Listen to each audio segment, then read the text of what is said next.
може би едно последно прашање, само да кажеме тука един наш доајен меѓу нашите гледачи е коментирал, вика феноменално. Да, феноменален епизод, феноменален учесник имаме вечерва. Едно последно прашање од нашиот пријател Иван Колев. Сега, понеже јас сум, зашто сам бугарин од Бугарија и разбира се, за мене бугарската тема, бугарското прашање секогаш е најбитно, но и за Иван истото.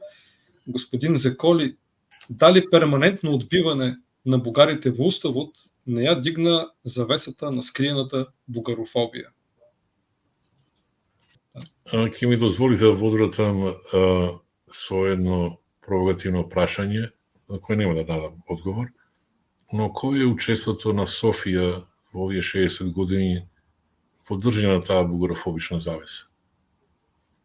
За мене лично е дилема на пристапот на Софија низ некои ликови од време од 70-тите години до денеска. И некојаш би сакал да дознам кои биле мотивите на таа доверба по линија на интелектуалци со марксистичко образование или по банковна блискост.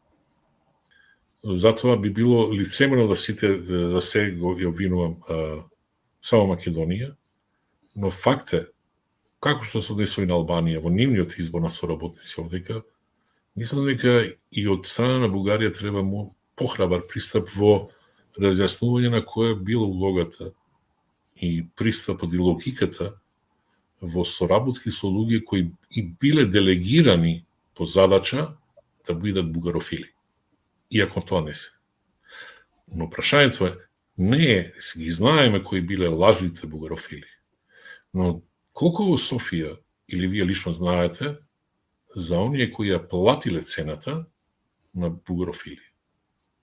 А ние имаме премногу и тој дискурс на дневна политика, лична корист, клановска корист, го диктира и тој однос денеска.